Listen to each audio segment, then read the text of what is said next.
So Bart Mc Enroe, you're very welcome back to the Bulletproof Dad podcast. You were the first guest to be invited back for a second episode, so hope you're feeling very special about this. I'm definitely special and I have special needs. That's why I'm here, yeah. Fantastic. Well, look, the reason I wanted to get you back is the last episode we did, it got phenomenal feedback. It's been passed around a lot of different coaches in GAA clubs, football coaches, and then also in the business scene as well. I've been speaking to a few businessmen who took a lot from it. So the goal today is to build on what we did from that episode. So anybody listening today, enjoy the episode today, and I definitely recommend you go back and check out that previous episode. So how are we doing today? Doing good. So the goal of the podcast today, Bart, we want to get into something very specific. Can you explain what that is? Yeah. Well, what I do a lot of is I work with managers in business and people who are in management roles, and the part that I'm most interested in is in the leadership part of management. Like what is management, what is leadership, and what's the leadership part of that? But I don't really want to talk about business. I just want to do something here for people that's working, managing, coaching, leading, helping out with football teams, hurling teams, rugby teams. It doesn't really matter what team you're in. I've recently done a bit of work with a rugby team, worked with a hurling team, and I just find that for years I've just worked with Gaelic, and this stuff just perfectly transitions between the two because I want to teach people how to work with leadership, really. Okay, so what is the difference between leadership and management, or is there a difference between both? Google it and you'll find a million answers. But for me, it's very simple. If you're a leader, you're working with what's going on in a person's head.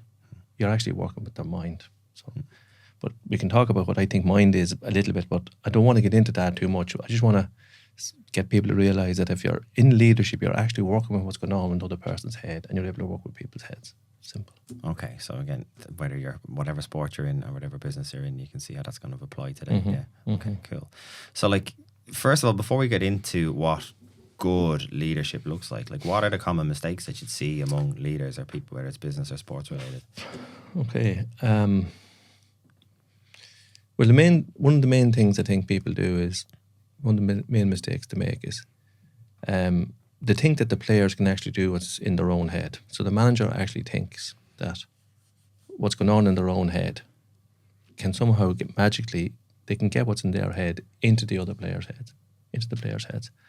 And they think that the players can actually do what's in their head, which is something that they can't do. Because one of the big points you want to make in this is that the person can only do what's in their own head. So the manager has to learn to work with what's in the player's head, not what's in their own. So that's a big area that I've seen people make mistakes in sport. One of the next big area is that they have a goal that's about winning, that they're trying to win, and I find that when people are trying to win, what happens is everyone's all hyped up to win, and then if they're a couple of points behind, well, I'll ask you, what's happening if they're a couple of points behind? They're losing. Right. So what's going to happen in their head if they're losing? Something we spoke about the last episode, the emotional hijack, I'm sure will kick in at some point, or all the bad memories of... All the bad memories, exactly. All the bad memories come up. And with those bad memories comes emotions of failure and all this other stuff. And so if we have the goal of winning, then losing is just the flip side of that. So, and everyone knows this in professional sport at this stage. People don't focus on that. They actually focus on the performance. But then when we actually focus on the performance, we have to really get into the detail of what that is. So that's a big point we want to maybe touch on here today. What would be the benefit of focusing on performance? Is it the fact that you can control performance but not control a result, or is there more layers to it than that? Oh, there's more layers to it than that. But you can influence the performance for sure, right? But until the person is very, very clear on what the performance is and what good performance looks like, they actually can't do anything. So if I'm sitting here and I'm chatting to you and I'm saying, here, look at Andrew, will you pass me that there? What? Just pass me that. Come on. Yeah. People look at me, pass me that. Have the coffee. There you go. Well, I don't want the coffee, but why can't you do that? And so the reason people can't do that is because, they don't have a clear or shared understanding of what good looks like. So if I ask you to pass me the pen, there you go, sir. Massive performance straight away. So you're both capable and motivated to do that, so you can perform. Now, what happens in what happens in the sport thing is the player isn't clear what good looks like in their own head, so they can't actually perform it. And the manager's communicating it, but it's not there, and that's where all the stuff, the tell-ass balance that we would have covered in the first session comes in, and education and all of that type of stuff. Okay. So as we push on, you're talking there, when I think about managers and leaders, a big word I think of is motivation and like motivating players. Where does that fall into performance? Because again, it's not necessarily the same thing. Well, I sort of have a triangle in my head around this. So there's at the top of the triangle there's performance. On the bottom right hand side in my mind is motivation. On the bottom left hand side there's capabilities. So we have to have the capabilities and develop the capabilities and all of that stuff. And people have innate capabilities. Performance is really about coming up with a game plan or what playing well looks like, and we need to get some time into that. But motivation really comes from people getting their own needs met, okay? And so what I see a lot of managers, they have the sense that it's their job to motivate other people. And it really isn't their job to motivate other people. It's their job to create the conditions where people can get their needs met through using their capabilities and channel that into a performance. And by then doing that performance, then they get their needs met. So we can touch a little bit on needs later on. Okay. Yeah, because that's going to be big for a lot of people hearing that, you know, like a lot of people who'll be involved, whether it's kids sport or adult sport here or any sort of leadership in where it's business as well. I'm going to think my job is to motivate these people and get these people motivated. So there's going to be a big... Yeah, well, people have a vital role in that. But I see that their job is to create the conditions to get that to happen, not to actually do it themselves. Would you like to get into that now, or will we leave that further down the episode? 'Cause it's definitely something we're going to have to touch on. Well, we can. I think we'll come to it later, maybe. Okay, cool. So they're the biggest mistakes you'd see. Like something you spoke to me about before, and I think it's a really good one people can relate to, as you mentioned about abstract language in leadership. Yeah, Can you talk a bit about that? This is crazy. Okay, let's just take Gaelic football, for example. And you say, okay, what are you doing when you're playing well when they have the ball? Well, I'm marking me man. Well, what does that mean? What does that look like? And we used to joke about this in some other areas. Does that mean you bring out a bucket of whitewash and you mark him with that, or you put an X on his hand? Like, what does marking your man mean? And it's marking from behind, from the side, from in front, all of these things. So there's a whole lot of confusion around what marking a man would look like. And so if you say, I want to mark your man, stick tight and all that good stuff. Well, the player doesn't really understand what that is, so it's abstract to them. So they don't know, do I stand in front, do I stand at the side, do I stand behind?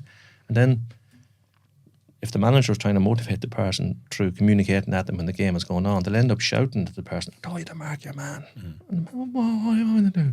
So the player is unclear. So abstract language is deadly because without the opposite of abstract language, which is concrete language, we actually don't have shared meaning. And if we don't have shared meaning, we can't have shared intelligence. So we have to have shared meaning as a human being to access intelligence. So concrete language, or language that has sensory-based information built into it. Like who's going to do what, by when and how. What does it look like? What does it feel like? What does it sound like? The clarity that brings is really, really important to the player, because then they have a clear picture in their head of what it is they're doing when they're playing well. And the great thing about this clarity is it brings knowledge to the player. And the crazy thing about knowledge is, that most people don't consider, is that knowledge actually decreases choice. Okay. You understand that, don't you? Okay, tell us more about that. Well, people think that knowledge gives you more choice. It doesn't. Knowledge gives you less choice. Because what knowledge does is it improves certainty.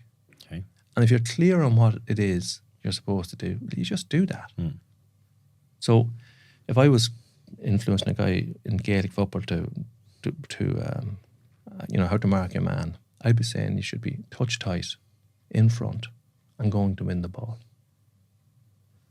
So that would be, you'd have your elbows in front of the person, you'd be the ball side of them, you'd be touch tight, so you wouldn't have to be looking at the person. You'd have your eyes up, you'd be watching the ball. And then if the ball was kicked in your direction, well, the ball mightn't actually be kicked in your direction at all then, because you're actually in front of the player, so that they can't see who to kick the ball to. So that helps the whole defensive system. The other thing then that it does is if you're touch tight, now they have to get past you to go out and win the ball, as most people play the ball out in front for the forward to run out to it. And then the forward is running out, then they're bringing you with them. And then if you can then get to the ball first, you could win the ball. But if the person does beat you to the ball, then you can go back into the contact tackle that we would have talked in the previous session, so you can then start tackling the person and someone can double up. But the critical part of it is that the player is very clear on what it is they're doing when they're playing well. So that just gives them great confidence and simple. I'm marking whoever it is. If I'm touch tight in front, going to win the ball, then that's really clear a message to my brain as to what I need to be doing. And it just takes away all so many other things. Like. Okay. When you're talking about that there, you said you're coaching these guys, it's like it's sensory based. You mentioned there what it looks like, what it feels like, what it sounds like. So when you're bringing the senses into it, like if someone, there's probably going to be some smart ass turn around, like what does marking a player sound like, for example? How would that be, would that detail be touched on, or is it just the ones that are appropriate to? Yeah, you wouldn't actually touch on that and that particular thing. Well, if you really want to be nasty about it, it sounds like your elbow is sort of hitting their sternum, but you don't do that. But you know, but like, what does it look like? What does it feel like? So it feels like contact. You know, it feels like you're that close. Now, I'm not saying that's how you do the tackle, but it's just an example, because all of these things, whatever the sport is, it has to be unpacked to that level of detail. Okay. And that's the beauty about abstract and concrete language. Because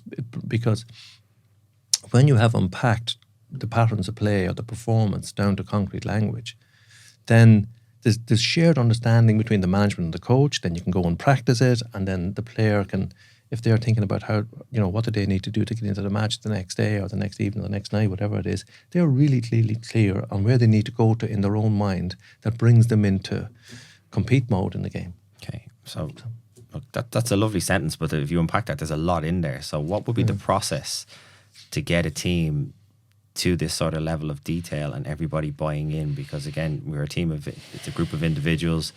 Some people might want to just focus on putting the ball over the bar in the back of the net. They're not too pushed about their defensive side of things. So how do we bring all this together among a group of people? Okay, well, and that's the whole idea of what I'm trying to get across here. Like, because, you know, you asked me the last day, did I enjoy playing sport when I was a kid? The real answer was I did, and I didn't, because I enjoyed this crack and off on the bicycle, getting away for the evening and all of that stuff. But I actually didn't enjoy the game that much myself, because I didn't actually know what the hell I was supposed to be doing when I was playing well. And because of that, my head would run amok. And there's loads of people whose confidence are getting damaged, you know, or their self-esteem or whatever you want to call it, is getting damaged because they're not bloody clear on what they're supposed to be doing when they're playing well. And now the manager knows, but they can't get that across to the player. And it doesn't matter what the age is. So what this is about then is about, I've come up with a thing called the 6 Ps. Okay. Right? And the 6 Ps is, for me, is about the sort of the sequence that needs to go to have a management and the management team work well together to be able to come up with the performance and the patterns of play that we can do that the opposition can do nothing about, but do it in a way that makes sure that all the stakeholders are getting their needs met. Now, the players need to be getting their needs met, the manager needs to be getting their needs met, the club officials need to be getting their needs met, and the bloody spectators need to be getting their needs met. They need to be looking at interesting, intelligent football. There's a whole review going on at the football at the moment, and I think that's because it's no fun to watch it anymore. Right? So I have a bit of a theory how that could all be changed, but I better not say that. Might get into that at the end. Yeah, I might get into that at the end. But anyway, to look at this, I want to maybe just give it a quick intro to the 6 Ps. Brilliant, yeah. Okay, so I would say the first one is planning. Okay. First P stands for planning. So we need to have a plan. Now, the manager needs to have a plan. I sometimes, if I'm working with a manager closely, I get him or her to come up with that plan. But then that plan needs to be shared among the selectors and the management team, because too often, you know, you could have a selector running out on the field, giving out or roaring and shouting or whatever the heck it is, because in his head or her head, that person isn't doing what they're supposed to be doing. And I'm just thinking that's chaotic stuff. So what needs to happen is the management team have to be clear on what the plan is. So the next bit then, the next P, is preparation. Okay. And preparation is just about the mental side of the game, as far as I'm concerned, for the players. Now, all the physical, diet, exercise, all that stuff, I know nothing about and I'm saying nothing about. But I'm just looking at the mental side. And the preparation part for me is, how do you then get that plan, that picture that the management team have consensus on is the best way to go? How do you get that picture into the players' heads? And I need to say it that way first, because that's what everyone is so frustrated about. I have this plan, this picture, this system of play, and how do I get that from our heads as a collective management team into the players' heads? And the answer is you don't. Well, you do, but this is how you do it. So the way you do it is, instead of trying to tell them and explain it and draw it up on, I don't know, PowerPoint presentations, is I'm suggesting you go back and you look at what we did in day one, which is the tell-ask balance. You get the players to come up with what good looks like. So you have to get the plan from what the management have out of the players' heads, not into the players' heads. And that means we have to change our management style, our engagement style, our leadership style to more of a questioning approach to get the players to come up with it, because the players can only do what's in their own head. Does that make sense? Yes. So, like, would that be, I suppose it depends on level of players you're playing with, an age bracket and stuff, but that would be, in my picture, in my brain, that's getting the team together, possibly in a team meeting, and I suppose it's a whiteboard or a flip chart as opposed to a PowerPoint. Yeah. And like you need to be clever in your questions here, don't you? Because you're trying to lead them to, you don't just want them to come up with anything, you want them to kind of lead them towards what you've come up with already, yeah? Yeah, I was like, this is so simple. I've done this with under 12s. Now, but I didn't have the power of video back then. So let's just say you have an iPhone or video, whatever you say, right?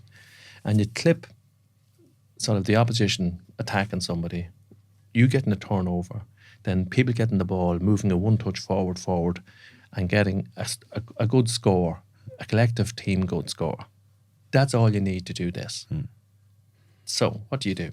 You get that, you show it to the players, and you say, hey, can anyone tell us what you're seeing here? I don't care if they're 12 or 22. They'll tell you what it is they're seeing.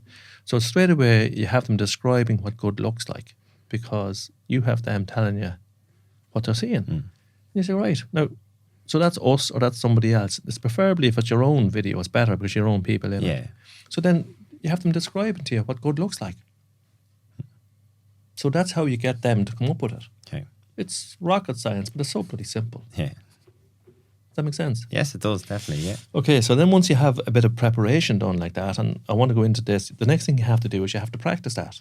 And you have to get the guys to be able to say, right, guys, how do we break that down into drills, condition games, that we're going to take that from the preparation stage into the practice stage. And then you can run condition games and do all of that. So I'm just trying to give you an overview here, and then we'll go into each of these in a bit more detail. Okay, I was going to ask you what condition games look like, but do you want to keep that for a few minutes? Yeah, I'll keep that for a few minutes. Okay, so then there's planning, right, which is the management team coming up with a clear picture. There's preparation, is getting the team to give you that back in their own words, and to come up with drills and condition games. That's in the plan, in the preparation part. The next part is we have to go and practice it. So we have to play these condition games and get people tuned into only doing the stuff that's part of the optimal pattern to play. Because if they go to practice all sorts of nonsense, kicking the ball over and back, up and back, down the field, all that stuff, and if you see somebody playing really, really bad football, you can be absolutely sure they've practiced that. Because whatever we practice, we're going to perform. So the practice field, and I don't call it training, I call it practice, because we need to practice what it is we want to perform, which brings us into the next P, which is performance, and that's the day of the game. So then in performance, we're going out to actually perform what it is we practiced. I want to talk a little bit about the halftime talk in a bit, and how you get that done, where you introduce stats. We're going to talk about that, and then that brings us on to the whole area of stats, which is the next P, which I would see as progress. Okay. So how do we measure progress? And how do we use stats to inform people of what they're going to do to get their needs through performance? Because the stats are really, really important. And when we do that, and when we measure the right stuff, and when we feed back on the right stuff, that actually impacts on the culture of the group. Because people are getting their needs met for performing to the team pattern, not just being individuals who are, the star of the team. Okay. So that's the whole piece about progress. And then the last piece I have, just to have another P, is presence. And this is the ability to do a one-to-one, the manager, or to do a one-to-one with the player, so that the player is absolutely crystal clear on what it is to do when they're playing well, and being able to validate the player, and do a bit of work with players as in coaching them to fine-tune how to get them to perform optimally and to make sure that they're getting their needs met through their sport. That makes it mentally healthy, it makes it ethical, it makes it all those things. So that's the 6 Ps. So we can wrap up and go home now, can we? Please, yeah, that'd be great. No, I'd love to go in this in a bit more detail on all of these if possible. Okay. So will we bring it back to planning, which was the first of the 6 Ps? Yeah. So the main thing about the planning for me is that we have the right objective. Now, everyone wants to win, but I think it's the wrong goal, because we talked about the winning and the losing bit. So in the plan, we have to plan to get a performance, because our job really, and it comes back to maybe something John Wooden said years ago, we have to have competitive greatness. We have to be able to do things that the opposition can do nothing about. And if we can do that, then we can outperform the opposition and we win. But the focus can't be on winning, it has to be on the performance. That's just standard now in anyone. There could be an old school view that, if we're focused on winning and we go behind, it should spur us on and give us motivation and make us work harder and stuff. Like, what's going on in the mind in reality if that's not the case? What actually happens if we're focused on winning and we go behind? How does that affect our mind and also our body then? Well, we touched on this earlier, and I asked you, like, if you're all hyped up to be in the final, right? Were you ever in a final? I was. Did you lose it? We've won one and lost a few, yeah. Great. Tell us about the ones you lost. Don't like talking about them. No, we were beaten. Right, yeah. You were beaten. Okay. Yeah. So basically, if you're losing... Underperformed and lost. If you're losing, then you're like, oh, but what's this a bit like? Or this is about like all those finals I lost. And all those memories come up. And then what happens? They bring feelings and emotions. This is day 1 that we talked about, that we're on day 2 here, let's say. And their attention and their mind goes into all of that stuff, and it brings up cortisol, and it releases all sorts of stress hormones in the body. Sure, that's going on inside their head, and their thinking is going off the pristine game plan that the manager has in their head at that point. So it's just nuts to be talking, to have an objective of winning or losing. So let's keep it to performance then. Okay. And so then we have to unpack performance. So, and I suppose the way to think this is like, what should we really build a game plan around, or the optimum patterns to play around? Well, I suppose 2 things would be in possession and out of possession, or attack or defence, yeah? Indeed. But this main thing we have to build it around. I've had a ball here, it's the ball. Okay. I watched a bit of a video there recently about people watching a game of tennis, and they were going... Bart's shaking his head from side to side for those that are listening on Spotify. So basically, the head was going from side to side. Okay. And all sports are the same, because it's the ball that actually orientates the brains, the minds of everybody. So we have to build a game plan about the ball, not about the personalities, not about club politics, not about who's the star of the team. Like, people say to me, we have to get the ball to the shooters, to the finishers. I'm thinking, oh my God, that's crazy. Because the game plan's going to be built around the personality. All that person has to do is pull a hamstring, and your game plan's going to have to win that. So we have to have the game plan around the performance, right? And the performance has always got to do with the ball, because the ball orientates the brain. And it's only 2 things, just like you said, that can be happening with the ball. One is... in possession. Yeah. Or out of possession. Yeah. So I keep this really simple, and it's like either we have the ball or they have the ball.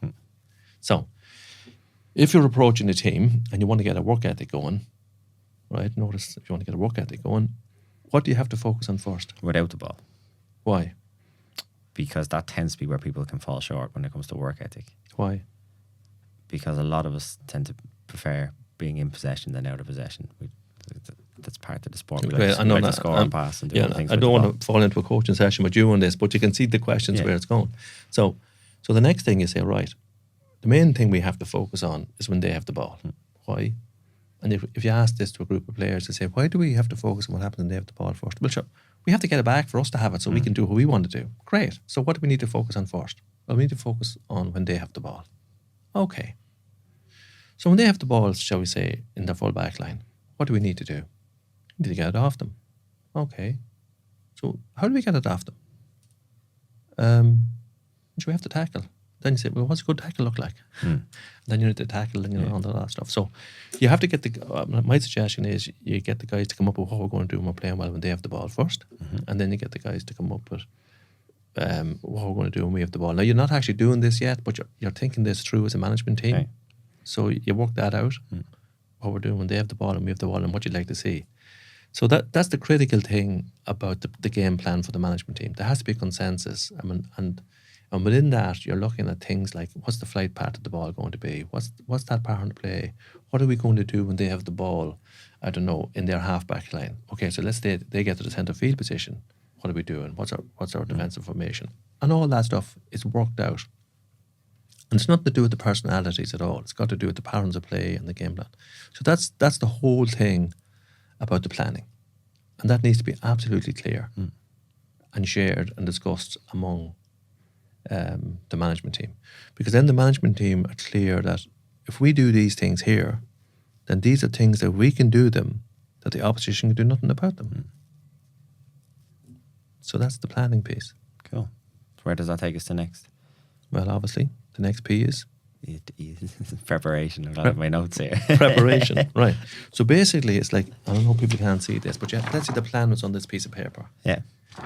Then what you do is you need to go and meet the players, and your plan is out of sight. Okay. Your management plan is totally out of sight.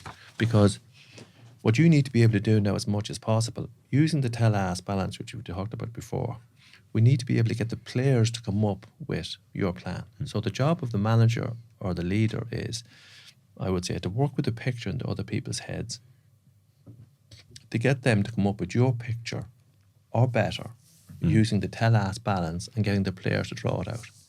Because I'm going to ask you a really stupid question here. Where is the plan, Andrew, if the players give it to us? So what? Where is the plan? So here's a... Of the players, your own players give you the plan. So I was thinking about the ball there. Yeah, so your players give you the plan. It's in their head. That's right. Yeah. And the big place that most managers are getting stuck is they have the picture in their own head. They have the plan in their own head, but they really can't get it across. So I'm saying, and they try to get it across by telling and explaining and discussing it and all that stuff. And discussing it is good, but mostly what we're suggesting that the manager does is they ask the questions. They get the players to give them back the plan. Just like we talked about the little video clip earlier. You can do that with under 12s. Here's a clip, lads, of a lovely turnover last year. We got great score. We got perfect move. Have a look. Tell us what we were doing when that happened. When they had the ball, what did we do? Great. When we had the ball, what did we do? And they get the guys to describe to you that we made contact tackle, we got a turnover, we broke the ball, someone won the break, someone got in, what did it do? Oh, then we had the ball, what did you do? Well, he looked up, he moved it one touch, what way did it go? Backwards, forwards? No, it went forwards, one touch forward, then what happened? Well, there was a fellow that supported him in front, and what happened? He passed the ball one touch forward. Okay, and that happened for. All right, then what happened? Well, there's a guy there, he could have took a shot, but a guy made an unselfish run, he drew a man, another man come in, he made a run from the other side, he burst his lungs to get up. And what happened? By punching the ball, who was he? He was cornerback. Can he kick a score? No, what did he do? Oh, he punched it over the bar. Oh, God. So our cornerback, who can't score a point, became the star of the team. Oh, wonderful. So we have a team finish. And you're promoting this stuff. This is what you're promoting. You said, look, this is what we're going to look at. So that was a really good pattern to play. Yeah. Whew, yeah. So, lads, we need to unpack that and make it into real sensory-based language that has skills attached, right? So you say to the guys, right? So that's what the optimum pattern play looks like. When we have the ball, they have the ball. Now it takes a season to unpack all of this, right? But that's just some simple examples of it. And then you'll say, right, then that's what's going to happen with the preparation. But there's more to the preparation. What we need to be able to do is you need to say, right, if we're going to practice that, what sort of drills would we need to practice? Great. What sort of conditioned games would we need to practice? And the boys come up and say, well, we have a game that we can only pass the ball one touch forward. And then what about one touch forward? Well, then we can only pass the ball one touch forward to a man that's in front of us. Yeah. And what about the other forward? Well, that means, he has to be moving towards the opposition goals. So we can't pass a ball to a man that's running towards us. Because you can see this happening in football all the time, and this is what's causing people crazy notions about it. Guys are running the ball the whole way up the field, busting themselves. And some guy runs out of the goals in the far end. He gets the ball and he kicks the ball 20, 30 yards back the field after some lad exhausting himself, or some player exhausting themselves to get up to that. And think, what inefficiency. Nuts. So if we get the guys playing the ball one touch forward, for example, and everyone knows what that is, then we can set up a condition game just to do that. And the other thing that's really important in this part of it is we need to get the manager to ask the players, lads or ladies or whatever it is, what's the consequences when we're practicing this if we don't do it? What do you want us to do if you're not going to be doing this?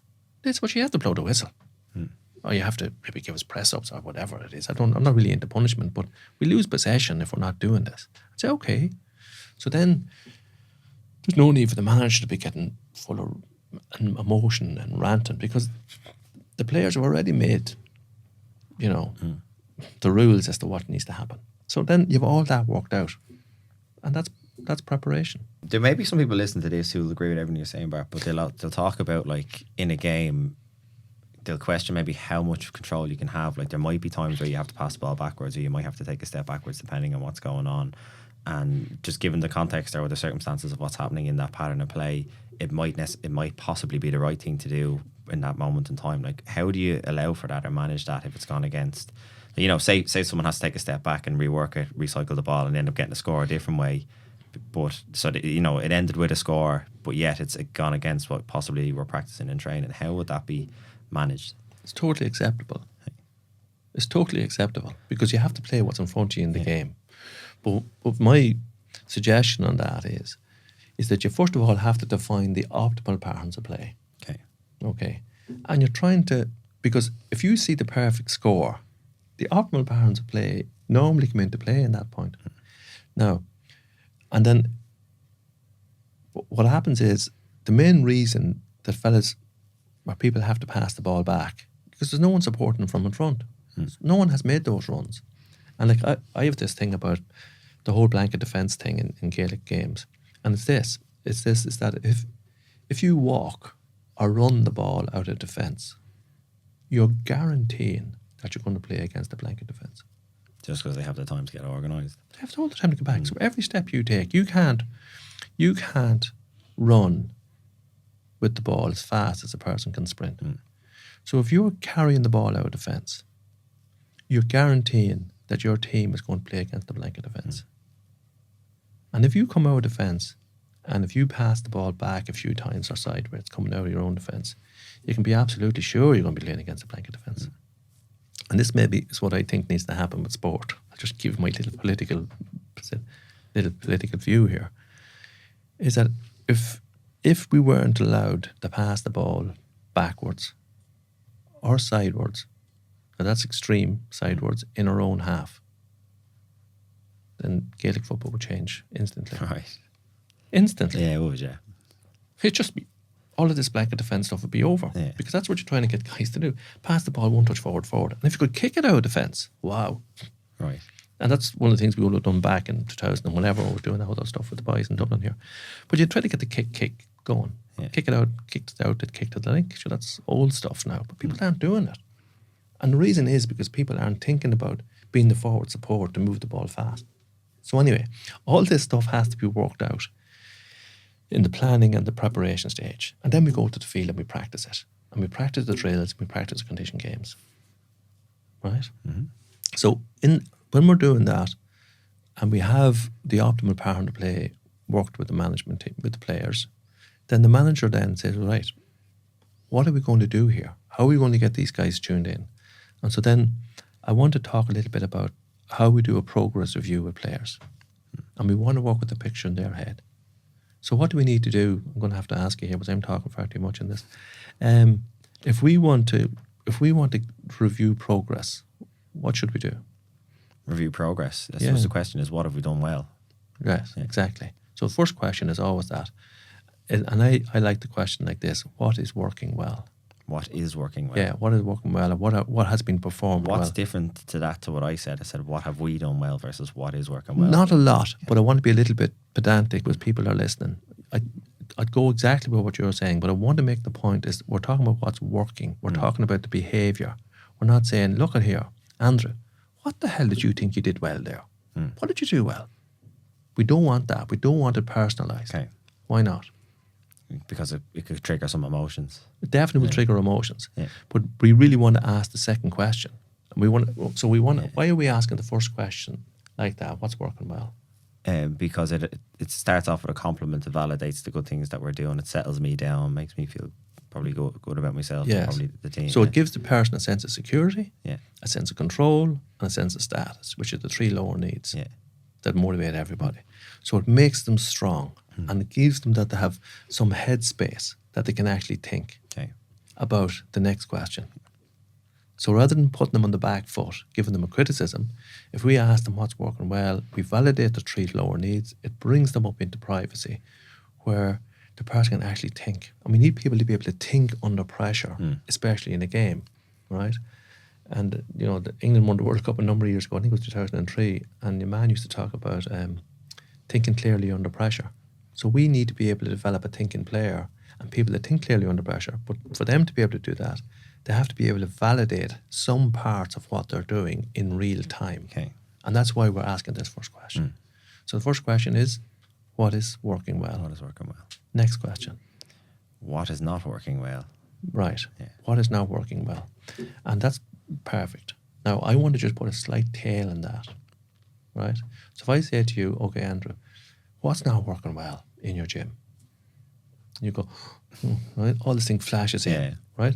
But if I say to you, look at Andrew, and we talked about all the stuff that's working well, firstly. And I said, like, what's not working as well as it might? What is that little tail on the It end? definitely softens it. Yeah. Yeah, it totally softens it. It doesn't give the same strong emotional reaction. There's no big threat to it. But it's like, what's not working as well as it might? Now, you're still talking about the stuff that's driving you mad as a manager, but all of that is gone. None of that there. So you're sort of anaesthetising the brain to a degree just to look at the pattern of perfection that you're looking to get at. So what's not working as well as it might?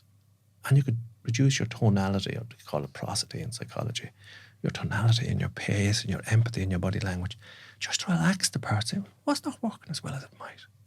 Because a lot of players in the past would have got, yeah, stupid, what did you do there? Like, what were you about? Like, that's not what I told you to do. So you have to wean people off all that stuff.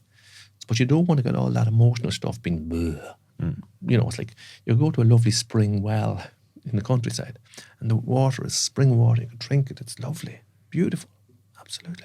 But I guarantee you, any spring well, if you got a stick and you poked up everything in the bottom of the well and you drank the water, you'd probably sicken yourself. And this is what happens with people. They stir up all of this stuff in people for no reason at all, but they don't have the skills to ask these questions or know the importance of regarding the intelligence availability of the person. So let's just go over that again with people who are listening to this. Question number 1 in the progress review is, what's working well? Great. Question number 2 is, what's not working as well as it might? As it might is right. And you talk about that. Then question number 3 is, what can we do to improve? What can we do to improve, to fix it? So I'm just going to stay with the words we've been using here and say, what can we do to get it working? Okay. ... To the plan, to what we talked about in the one-to-one. You can put any tail on that you like. So you can say, like, what do we need to get it working so we can go out and hammer these fellas into the ground? I don't care what you put on the end of that, because you've created the whole psychological safety before that. You can give whatever rev you want at the back of that. It's not just, you can still bring a bit of passion as a manager into this, but that structure needs to be in there so that the intelligence availability can be accessed into people. So we need to be doing this on the practice field. Right? And you pull guys in or pull the people in after a while just to say, right, what's working, what's not working, what can we do to get it working? And then towards the end of the practice session, you say, all right, just let's hear from a few people here now. what things have we covered off today that we can bank as a team, that we can really bring to our performance when we play, I don't know, Mary's or whoever the next. So this is a conversation at the end of the session, just pulling lads in for a couple of minutes. Yeah, pulling guys in, because what you want to do is you want to pull them in so that the practice that you've done is you have words for it, you have language for it. So that means you can trigger that stuff again. So you're building up this reservoir of intelligence and knowledge. So there's two big things I think that's happening in sport, what we're doing all the time, is we're trying to build up the intelligence of our game. But then we also need to bring intensity to it. So we have to sort of be really calm to building up the intelligence part, because those patterns got to do with logic, frontal cortex ability and imagination in the positive. And once we get those patterns of intelligence really clear in people's head, that they're making the contact, that they're passing the ball one touch forward, and they're supporting from in front and getting the ball run towards the opposition goals.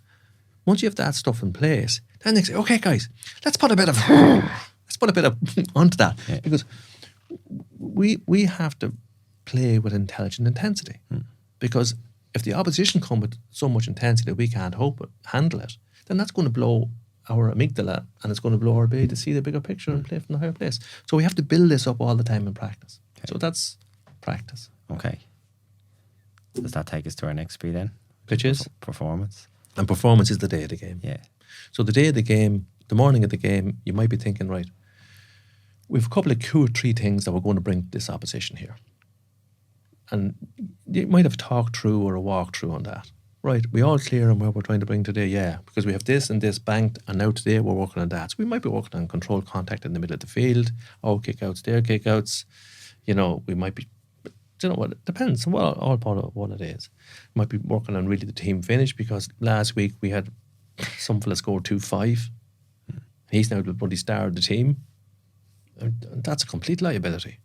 How is that liability if you've got, we think about all sports really, like say, we look at GAA, for example, there's these players that, whether it's like Tony Kelly for Clare in the hurling, who shoots the lights out every game, or the likes of a Conor McManus in Monaghan, there's going to be people here, senior, but definitely even at kids level as well. There's maybe kids that are just more developed than others that naturally tend to score more the goals, whether it's football or Gaelic. Can they be part of the plan, or is that play to your best player's strengths? There's going to be a lot of people who are going to come back at you and probably say that that has to be part of. Absolutely, and those people are a gift and gifted and brilliant, and you want them absolutely, but you can't make them the star of the team. The star of the team has to be the team, not the star. Okay, now the reason for this is you could have people like you've mentioned there, and all they have to do is pull a hamstring. Yeah, that's gone. You're gone. They're gone. Right? Or all you have to do is, there's a chap Merchant there. He played a game against Kerry there recently. Couldn't believe it. The man he was playing on disappeared. Flabbergasted. And sure, then if the team is over dependent on one player, then that person, the player, we have to get the ball. And it skews everybody else's game, by the way. Yeah. Because someone else said, well, I can't score, I can't fist that ball over the bar. Of course you can. Can you fist the ball from here to there? Yeah. Well, all you have to do is the right position and fist it over the bar. So you're a corner back. Score. Is it, so we've used the term a lot, patterns of play. Yeah. Can you bring certain individuals into the pattern of play when we're talking about this? Or is that, do you get what I'm saying here? See, it's about the patterns of play. So to be good at a team sport, what do you have to do? What's the basics? You have to be able to run. You have to be able to catch a ball, pass a ball, kick a ball. Is that right? Yeah, tackle probably is in there. Tackle, right, tackle. That's fine. Tackle. Great. So if you break all those component parts down and you practice those in drills and condition games, then everybody can be better. Yeah. And then everyone is coming to play the pattern of play. Now, the Cliffords or the Gooches or whoever they are, right, they'll do it better. But then everybody else is doing it bloody better as well. And they can't be just dependent on one person to do it. And get the ball to the shooter. I hate that. Okay. That's just crazy. Because it's demeaning everybody else. So I just feel that we need to see that our goal is to perform the optimal pattern of play, and the better players do it better. Okay. You also mentioned something just when we were talking a little bit earlier about like the pattern of play and how it looked, and you made a point of how someone made an unselfish run. Like things like that are so important, especially with the type of football we're talking about here, like to create the space. Yeah. And it's often something that gets overlooked. I always say to people, when you're playing football where there's 5-a-side or something like that, the best players tend to be the ones who are making a run, but they're actually telling you to pass the ball to somebody else, not themselves. I think it's just a really good marker of an intelligent player. I absolutely agree with you. Yeah. So that's why I think a stat like someone scored 2-4, for example, is nonsense. Okay. It's just nonsense. And, you know, so if I was getting people to do stats, I'd say, look, let's give stats for a team finish. Not so much who finished, the team finished. Let's give stats for how do we create the turnover. Let's even measure who made the most unselfish runs, who created the space for someone else to shine. Because whatever you give attention to, this will come down to stats in a few minutes, whatever we give attention to, we're going to get more of. Okay. Because that's just the way, that's what gives status to human beings. And we're very, very driven for status. Just look around you at the materialistic world we have. That's all about status. So we have to be able to give status appropriately in ways that cultivates team intelligence. So the day of the game then, we have to have a clear picture of what it is we're going to do out there, right? Then the guys go out and they play whatever they're going to play. Half time is, guess what? The team talk. It's the team talk. Who's doing the talking? Well, you're probably asking the questions, and then the players are giving you the answers. Yes, That's right. Yeah. So if I was looking at a video of what's happening at half time, whose mouths do I want to see moving? The players. Exactly. Not the managers, not one or two key people. I don't want one or two key people going in there giving some sort of a rant or a motivational speech. That's a load of gunk. And we saw it in international sport and everything. That's nonsense. It's crazy stuff, that sort of stuff. So we need the players who's actually going to own the performance in the second half, talking about what's working, what's not working, what do we need to do to get it working. So it's those three questions again. Is your halftime Absolutely. team talk? Yeah. And they can't do that if they're not conditioned to do it during the conditioned games and the practice session. Yeah. So that means when the final whistle blows, the player's starting to walk towards the dressing room. They're already thinking, what What am I doing well? What's working well? What's working well? Because then they're putting themselves into a place of serotonin, high self-esteem when they go into that dressing room, and they can relax, take on some water. We ask them to take on a bit of water, relax, get into your groups and discuss what's working well, guys, first. Now, if the management are a little bit late in, the players are having this conversation. There isn't some lula who's lost the plot giving a rant in the dressing room. With me, because that's just great. You wouldn't get that in the GA now. Come on. You never would. I know. I've never seen it myself.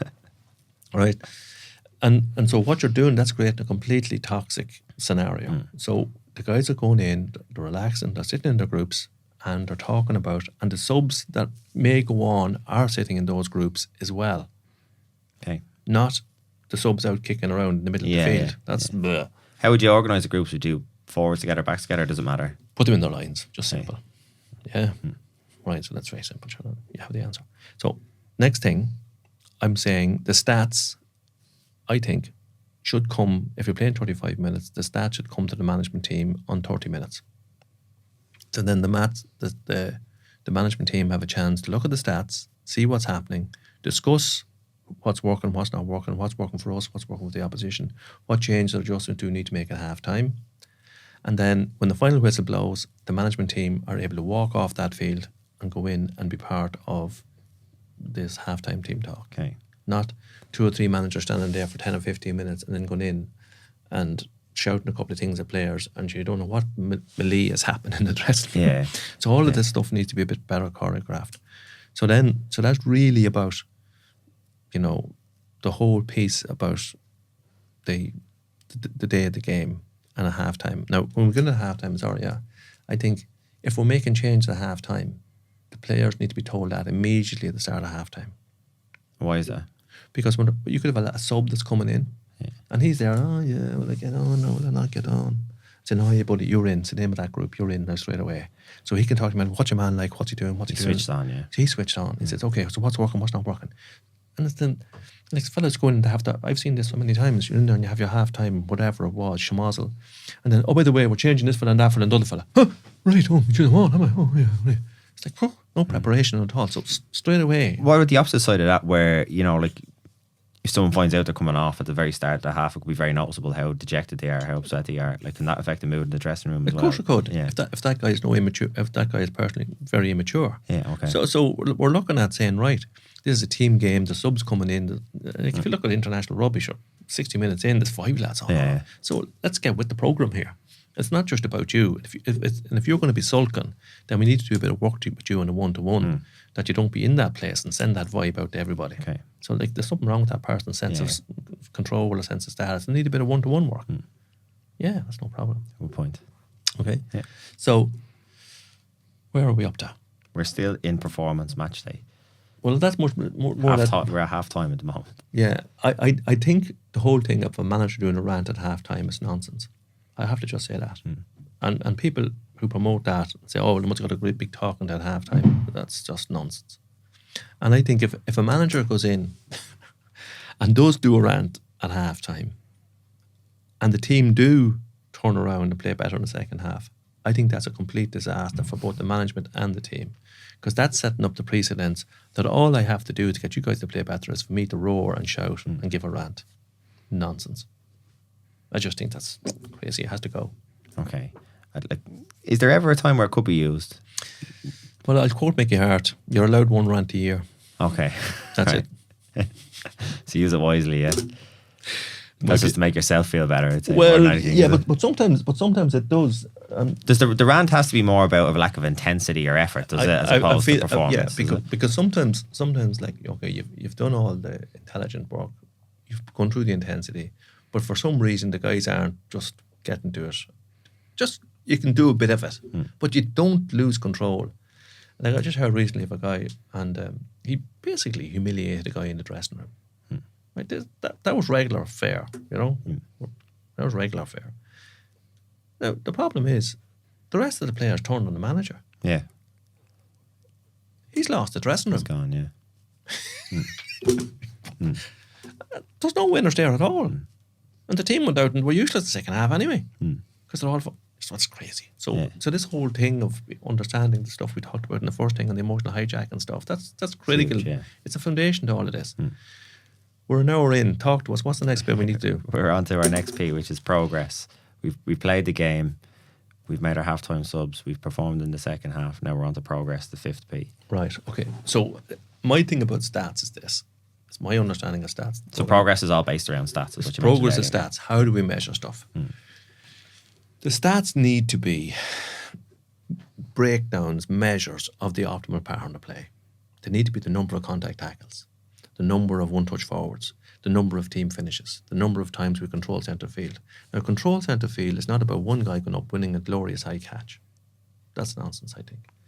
Okay, it can happen and it's glorious and all that stuff, and I know they're trying to promote that in the game, but that's not actually what I would call controlling centre field. There's all the space and the movement and all the stuff that's going on.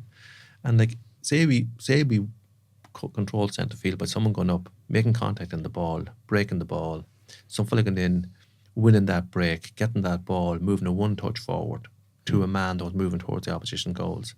Well, there's at least 4 people involved in that. Yeah. There's the goalie, the guy who broke the ball, the guy who won the break, and the guy who supported the person. And those 4 people need to get validated for that. Yeah. Because you want to, and that's the great thing about stats. Stats is about validation, so, and you're measuring it. And the critical thing is what you measure, what you give attention to, and what you validate, you get more of. So, and I've had this conversation with people saying, oh, well, you have to call guys out, you have to humiliate guys, guys have to know what they're doing wrong. You know, people know what they're bloody doing wrong before anybody else. They know before the ball left their boot or the ball left their hurl. You know? They know that ball left their hand if they pass it forward or backwards in a game of rugby. They know it was a goddamn forward pass. They don't need to be humiliating for the 40 people. They already bloody know about it. So this thing of calling people out, I'm not a fan of it. Okay. Just not a fan of it. So, just going back to the stats, like, is there, because we often hear there's a kind of criticism. Stats have really come into the game in the last whatever decade or so, or slightly longer. People are now saying death by stats, or people being paralysed by stats, because there's so many things to be measured on. Like, where do you draw that line between what's useful, what's worth focusing on, versus what's going to overwhelm people? Brilliant. It's exactly this. So I would, in the halftime talk, I'd get the players to say, okay, lads, how do you think we're doing in contact tackles? Oh, we got a massive turnover there. We got a massive turnover there. Gee, we got 4 turnovers. Actually, got 2 turnovers inside their 45, and we got 2 scores off them. Brilliant. You don't need to know the number. Right. They're in the pattern. Yeah, Leave okay. it. Yeah. Leave it. Right.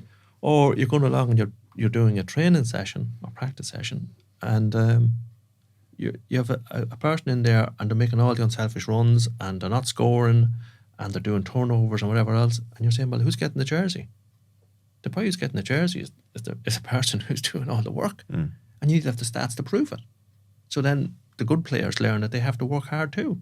So stats are really, really important, but I would minimise them. Okay. Totally minimise them. The only stat the players really need to know, like, and this is all for discussion with a manager if you're talking to the manager, but like the contact tackles we are getting and the turnovers when they have the ball, that's massive. And then the amount of one-touch forwards we have and how we're controlling centre field. I don't know. What else is of value? These are the bits. These are the bits that's really getting to the core or the essence of where we should put our energy in optimising our pattern to play. So I'm just thinking, bringing that down. I'm not making a decision for anybody here, but this is my sense of where it could go. Like with the scenario brought up earlier of the star player, or there's always going to be teams that have the players that shoot the lights out, or the shooters, as we've referenced before. So if I was to inherit a team, and there's a player who on average scores 1-5 or 1-6 or whatever crazy score he can get on average every game, you're going to be aware of that coming in, and you're going to be conscious that, like, I'm trying to bring a team ethic here. How do I bring this guy along with me? Like, something we spoke about there about the unselfish runs is something that if we mark it, like, does there have to be a conscious decision from you to start measuring that guy in different ways and validating him in different ways? In particular here, like, obviously the whole team is involved here, but you have to kind of... Oh, absolutely. You validate that person. Yeah. Because they, quite often, that person is really, really committed. They're really skillful, and they live for their sport. You don't get to be that good without living for your sport. What are the key stats you would make them focus on in particular? I wouldn't make them focus on any stats, because the language is very strong there. Make them... What would you prioritise for them? Sorry. You see, I wouldn't prioritise adding for them, because they're just a member of the team. But what I would do, and I'll answer the question this way, is that if we were playing a conditioned game, right, and we're playing a pattern to play, I would say, hey, Andrew, you can knock 2-4 in handy enough. Great. On your team, you can only score every 4th or 5th time. What? Yeah. So if you could only score every 4th or 5th time, what would you do then on a practice game? Pass. Set up players, bring other players on, encourage other people how they could do. Because as soon as they could all score, you'd get back to scoring. So you're developing strength and depth. You see, and this is where the chain is the strongest, the weakest link comes in. It's our weakest players that beat us. It's not our best players that win. Okay. So what we have to do is create a learning and performance culture where we're creating everybody. Like I was over a minor team and under 12 teams and all sorts of things. We did a lad on, and the opposition thought he was useless. So bad, they wouldn't even mark him. So I got this boy out in the wing, all on his own, and he was a good man to kick a point when no one was near him, because in fairness, he was afraid of his life. Okay. So he went along and he scored 2 or 3 points in a minor final. Right. And the other boys says, you better mark him, and then their game plan fell apart. Yeah. So your chain is as strong as your weakest link. With that scenario we spoke about there, there'll be a lot of lads listening to this, people listening to this that are involved in kids coaching. Yeah. With the child, if a child was to go home and tell their parents who, because there's going to be parents taking huge status out of the fact that their child is a superstar of the team. They take huge identity out of that. So the question is, whose problem is that? But keep going. But no, well, the thing is where if a child goes home and says, my manager is only letting me score every 4th or 5th point, if that's not communicated to the parent in advance and the logic behind that, that could potentially be an area of conflict, couldn't it? 100%. So 100%. for the leader here, the manager has to kind of recognise the other stakeholders and communicate say, that to the and say parent. to the child, look, when you go home and tell your mama, this is what we're doing. We're developing you into being a team player, because it's a team game. So we're teaching you how to get on well with other people, work with other people, consider their needs, bring people on. You will still be our best player. Why? Because you're going to make the biggest value contribution to what we're doing. So you'll still be right up there. But you're also going to learn how to coach, bring other people on and improve other people, as well as improving yourself.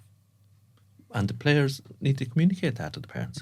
This is about everyone getting their needs met and balanced, not just one person getting their needs met at the expense of everybody else. But you see, if that's the way you put that there, if that was communicated to a parent, any logical parent would go fantastic. But if they didn't hear that in advance, if they weren't approached or wasn't brought to their attention, you could see how there could potentially be a conflict going further down the line. But if you're a manager for a team, you can say, hang on, we're going to have a parents' day.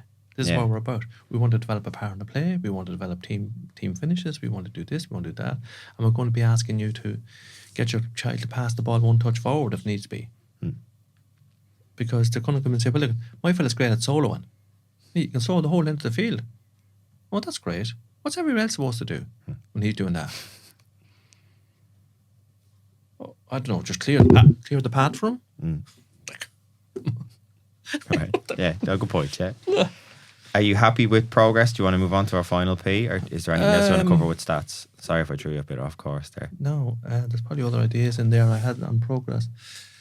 Yeah, but the main thing to do is whatever you give attention to and you measure and you reward, you're going to get more of. So I'm saying to people, stay away from, like, I was working with this chap for a while, so I stopped in the end, but I said to him, like, what are you measuring? I have everybody's name here, and here's all the places that they ran into cul-de-sacs and gave away the ball. And I'm going to show this to them all. But they have to be called out, they have to be humiliated. I says, great. Are you sure you want to do that? Yeah, absolutely. Has to happen. Okay. I says, come here, can I ask you a question? Have you got an equal set of stats where all of these players moved the ball one touch, where they supported each other from in front, and where they were excellent at doing the optimal patterns of play? Have you got those stats for me? No, he says, why would I want them? Can you see what's happening? Yes.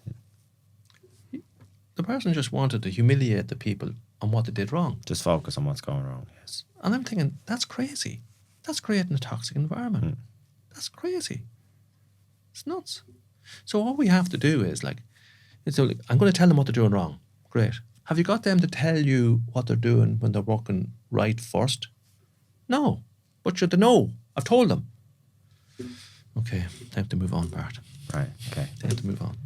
Okay, so we have planning, we have preparation, and we have progress. Yeah? Something you spoke about before, and it probably falls into progress. Remember we spoke about PAN, P-A-N. Yeah. Would that be something you want to talk about here as well? Yeah, well, I think this brings us into the last part, presence. Okay. Right?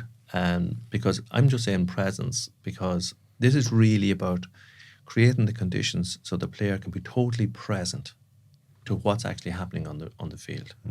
And when they're totally present to what's happening is, then they can create the conditions within themselves as part of the team where they can actually get into flow. And flow is what everyone's looking for. And we flow in a pattern. So when we're in flow, it's like the dance and the dancer becomes one. We're actually lost to the pattern of play. And it's this almost static place that you can go. And I'm going to use some flowery language here, not really right for a meat man, but you're almost in love. You're in love. You're in unity. You're in unity with the power of the play. And then what happens is when that spell of unity is broken, you come out and it's like bliss. It's like, it's almost like an orgasm. It's like, it's been brilliant. God, that was special. That was a special move. That was a special team. That was a great score. That was a great championship. But we're trying to create the conditions for people to get into flow. Because it's just, so love is the thing that unifies the universe. We all know this already, Love makes Wasn't expecting you to go there today, Bart. Anyway, come on, I'm sorry, I'm just in that moment. We're getting near the end. It's a podcast. We're getting, it's an adult show here, right? So that's what pulls everything together. that unifies things. And we have it in our personal relationships, and we have it everywhere, okay? And when we don't have it, we have war. Fine, that's great. So what we want to create the conditions is for the players to be able to get into flow. So to do that, they need to know what exactly it is we're doing when we're playing well. They need to know the team part of the play. They need to have told it back to us. They need to be able to perform it and see clips of what happened when that performed well. They need to have stats, progress, to see, gosh, this is what good looks like. It's about the tackle contact. It's about whatever stats we decide. That's just not contact tackling. But then they can say, all right, I can then bring my own presence to this. And what you have to be able to do as a manager is sit with that person and work with the picture in the player's head and have them in a real relaxed state where they can tell you really, really clearly what it is they're doing when they're playing well and how they can make a contribution to the overall power in the play. And this would be on a one-to-one basis. Absolutely. Yeah. This is the one-to-one. And this is all about being able to build rapport, relax the player down, validate the player. Get the player to tell you, what are they doing well? Tell me what you're doing when you're playing well, Andrew. And they won't be able to tell you. And you say, look, I think you're excellent at this. You're really, really good at doing that. And I can see this skill here that you're using to do that. Can you not see that? Yeah, I suppose, yeah. But when I heard about validation first, I asked the fella that was teaching me, I says, what is that? And he says, praise, Bart, praise. You not know what praise is? Oh, I do, I know the word. I understand validation, I understand the word praise. But I said, yeah, but what is that? Because I was so starved of validation as a person growing up. I didn't know what it was. I didn't know what it experienced like. I didn't know what it felt like. So we need to get these guys and girls into the situation where they actually feel validated, praised by us. And that helps them to relax and gives them spare capacity.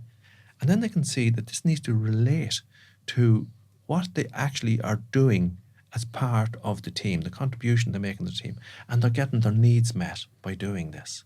So we need to create the conditions for the player to get their needs met. Now, I'll quickly say what the needs are. Go for it, yeah. Right? So we have all these physical needs. The physical needs of human beings are, you know them too, air, shelter, water, food. We need exercise and be able to move. We need to sleep and we need to be able to dream to complete expectations from the day before. And somebody needs to reproduce, not everybody, because there's enough people on the planet, okay? So these are the physical needs of human beings. And so much of industry is based around those physical needs. But then we also have emotional needs, which are psychological and social needs. And those needs are the need for security. So that's the bottom, is it? That's our ultimate foundation. That's our ultimate foundation. The first step on the ladder, yeah. Well, the first step on the ladder really is the physical needs. Okay. Connected in with this idea of security. The way we have security in life for most of us is money, income. Because that allows us to secure our physical needs, yeah. It allows us to secure our physical needs. But after that, we need a sense of control. And control is all about decision making. It's about freedom, autonomy, decision making, and to be able to use our capabilities and what we know to get the rest of our needs met. So this is about decision making. So this is why this whole thing is based around getting the players to come up with a game plan. The manager working with the picture in the player's head. So you're co-designing solutions, you're co-designing the game plan because it gives the players a sense of control. If they have a sense of control and it's their plan, their picture, then they're going to take ownership of it. It's just so motivational if they decide that this is their plan. But it's their plan, but the manager's getting them to come up with this You can plan. see how even in business this could be huge for people because... it's massive business. That's another 3 days. That's another 3 days talking here. We're only 5 minutes to go. Save that for episode. Yeah, leave it alone. The next need up is the need for status. Yeah. Status is respect, recognition, sense of competence, success and achievement. This is the need to be able to receive quality attention.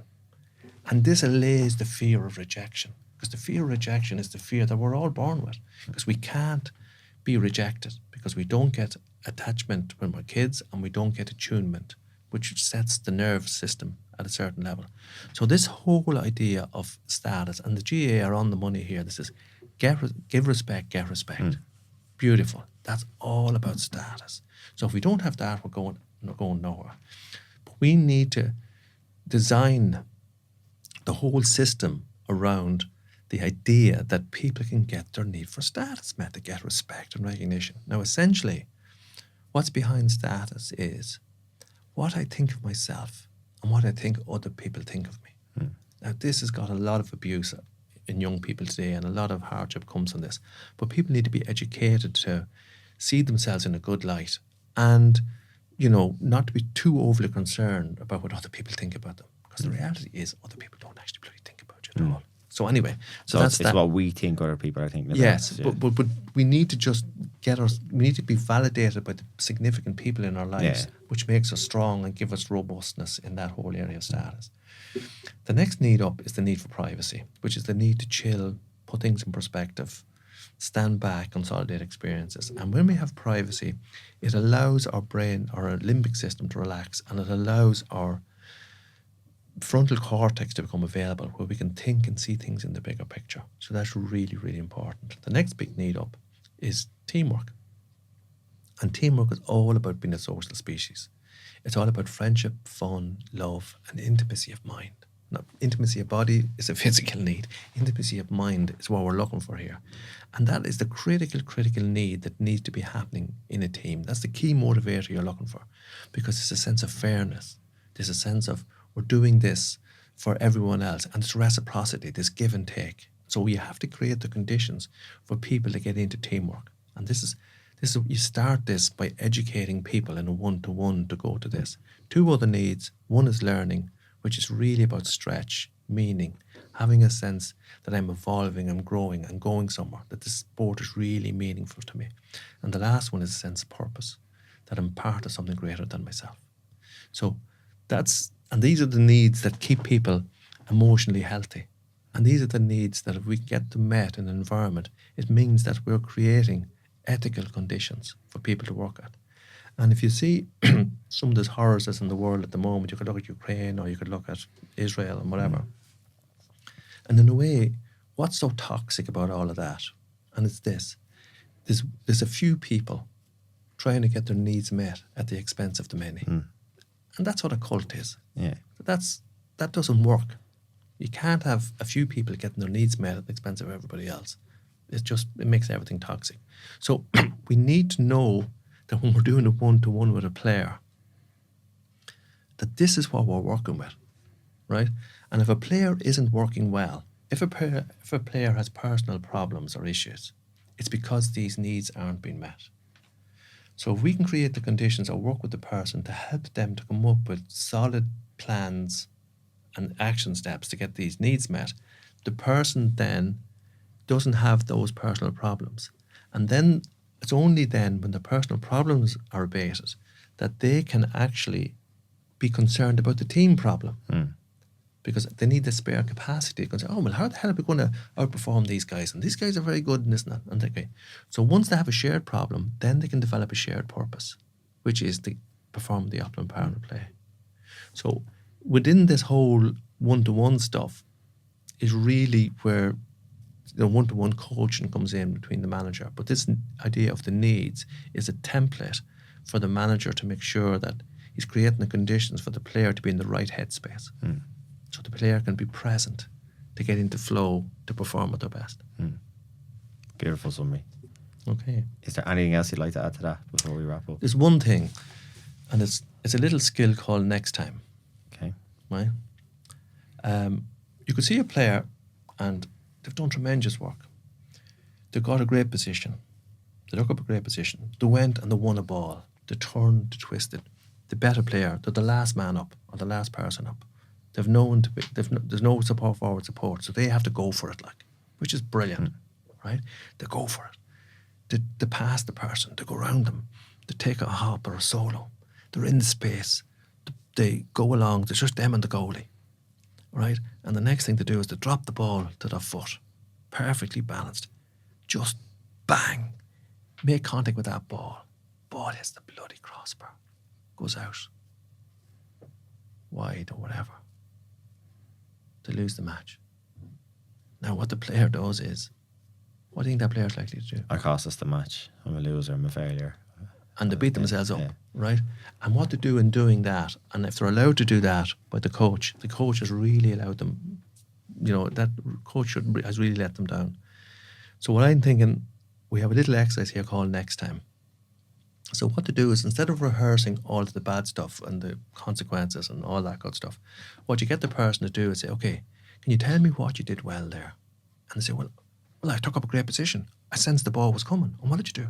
Well, I moved my man this way. I moved the person that way, and I got back and I got in position. Great. What else did you do? Well, I timed it. I moved. Bang. I had the communication with the person. I looked up. They saw me. I got the ball. Right. What did you do? I secured the ball. What did you do? I turned. I twisted. I took a hop, a solo. I turned, a shimmy, a jink. I walked off a ball. Yeah. What else did you do? I did that. That's brilliant. That's brilliant. What else did you do? I took perfect position. Right. I was in perfect position. Burst of speed. Got there. And perfect balance. And then what did you do? I dropped the ball to my foot. And then what happened? Pause the video. Pause the video in the person's mind. So what you have is you have all of this serotonin, all this sense of achievement, all this status coming down and say, right, now, next time, what needs to happen? Oh, the person says, oh, I took a glance at the goals. All right, what about that? I shouldn't do that. Great. Instead, because that was the bit that split their attention, that's why they didn't make the right contact on the ball, because it's all about being present to their relationship with the ball. So the next time, what do you need to do? Next time, I need to stay totally present to the ball, because my relationship is with the ball, not with the goals. And what happens then? Well, I'm going to make perfect, sweet contact with that ball. And wherever the ball goes, that's up to the ball. Right. And it's sort of like, next time I'll, because people put tremendous effort into being able to beat that person, to take that score and do that for the team. And instead of it being a celebration of all the stuff they've done well, it turns into a personal humiliation for after one piece, yeah. Just after one piece. Yeah. And I just think it's a serious waste, and I just want to give that piece at the end. It's brilliant, yeah. Might be useful to people. Definitely, 100%. Bart, it's been an absolute pleasure. Really, really appreciate your time here today. There's going to be so many people take a lot of value from this. Thank you so much. That's the idea. Thank you. Cheers.